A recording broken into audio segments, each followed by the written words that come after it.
Hi friends, అందరికీ నమస్కారం. Welcome back to గ్రంథి వ్లాగ్స్. నీతి కథల విభాగంలో 5వ కథ 3 చేపల కథ. పంచతంత్ర కథలలో ఒకటైన 3 చేపల కథ చాలా ప్రసిద్ధమైనది. ఇది ముందు చూపు మరియు సమయస్ఫూర్తి యొక్క ప్రాముఖ్యతను తెలియజేస్తుంది. ఒక చెరువులో 3 చేపలు ఉండేవి. వాటి పేర్లు అనాగత విధాత అంటే ముందు చూపు కలది, ప్రత్యుత్పన్నమతి సమయస్ఫూర్తి కలది, యద్భవిష్యత్తు జరగాల్సింది జరుగుతుందిలే అని సోమరిగా ఉండేది.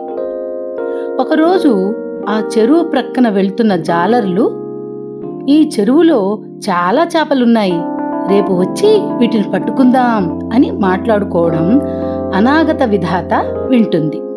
వెంటనే అది మిగిలిన 2 చేపలను పిలిచి, మిత్రులారా, రేపు జాలర్లు వచ్చి మనల్ని పట్టుకుంటారు, మనం ఇప్పుడే వేరే సురక్షితమైన చెరువులోకి వెళ్ళిపోదాం అని చెబుతుంది.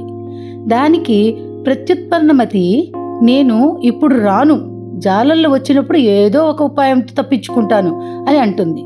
ఇక యద్భవిష్యత్తు ఏమో, రాసి పెట్టి ఉంటే ఎవరు మార్చలేరు, జరగాల్సి జరుగుతుంది అని నిర్లక్ష్యంగా సమాధానం ఇస్తుంది.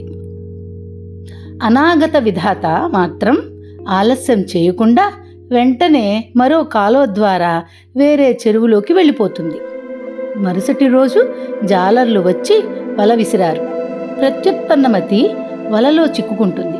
కానీ అది వెంటనే చనిపోయిన చేపలా నటించి జాలర్లు దాన్ని బయట పడేయగానే తిరిగి నీటిలోకి దూకి తప్పించుకుంటుంది. కానీ ఏ ప్రయత్నమూ చేయని యద్భవిష్యత్తు మాత్రం జాలర్ల వలలో చిక్కి ప్రాణాలు కోల్పోతుంది.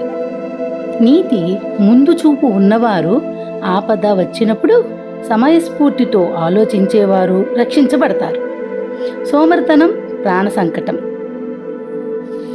చూసినందుకు చాలా థ్యాంక్స్ ఫ్రెండ్స్. మీకు ఈ వీడియో నచ్చితే లైక్ చేయండి, షేర్ చేయండి. ఇంకా ఇలాంటి కథల కోసం గ్రంథి వ్లాగ్స్ ఛానల్ని సబ్స్క్రైబ్ చేయడం మర్చిపోకండి. నెక్స్ట్ వీడియోలో కలుసుకుందాం. జై హింద్.